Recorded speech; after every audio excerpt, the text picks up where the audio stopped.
সুন্দর তুমি, সুন্দর তোমার চাহনি। মোর থুতমা দেখার একটাই কারণ, লেটস সি হরিপুর ব্রিজ। মূলত আমরা ঈদের দিন ঘুরতে যাচ্ছি, আর ঈদের দিন ঘুরতে এসে আমাদের মতো আরো অনেক যাচ্ছে ঘুরতে, তাই অনেক যায়। মূলত এখন ব্রিজের কাজ কমপ্লিট হয়, তাই এখানে প্রচুর সিকিউ এবং মানুষের মেলা।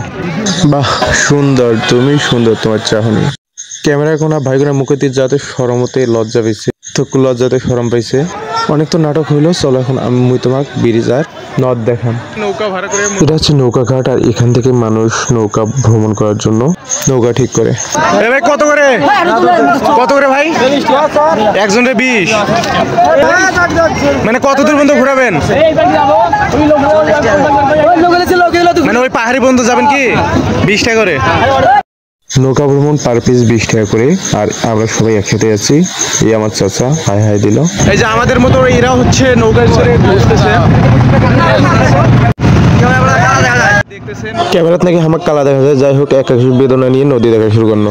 যদি না আসেন তাহলে কখনো এর ফিলিংসটা আপনারা বুঝবেন না। মূলত এখানে ফিলিংসটা জাস্ট অসাধারণ। ফিলিংস কেমন?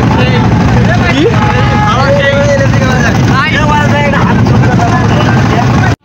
নৌকা চলছে নিজ গতিতে, আনন্দ দিচ্ছে আমাদের সকলকে। নদের পানির সাথে নিজের শরীরকে একটু স্পর্শ করালাম। নদের একুল ভাঙে ওকুল করে, এই যেন এখানে দেখা যাচ্ছে। এখনো ওই যে কাজ চলতেছে, দেখেন ব্রিজের কাজ চলতেছে এখনো ফুল ব্রিজটা কমপ্লিট হয় না। এইবারে কিছুক্ষণ ঘোরার পর আমরা এখন ব্যাক করলাম।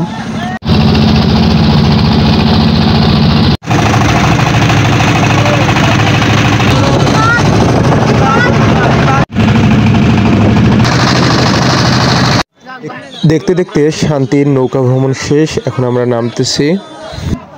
হরিপুর ব্রিজে মূলত আমাকে ভালো লাগার মতো এই পরিবেশটা ভালো লাগছে, এবং এখানকার ডিম ভাজিটা জাস্ট অসাধারণ লাগছে। আর আমি ডিম ভাজি খেলাম। এবং হরিপুর ব্রিজে আরো একটা যেটা আকর্ষণীয় জিনিস, সেটা হচ্ছে এখানে চরকিও আছে। যারা কখনো চরকিতে চড়েন নাই, তারা এখানে এসে চরকিতে চড়তে পারেন।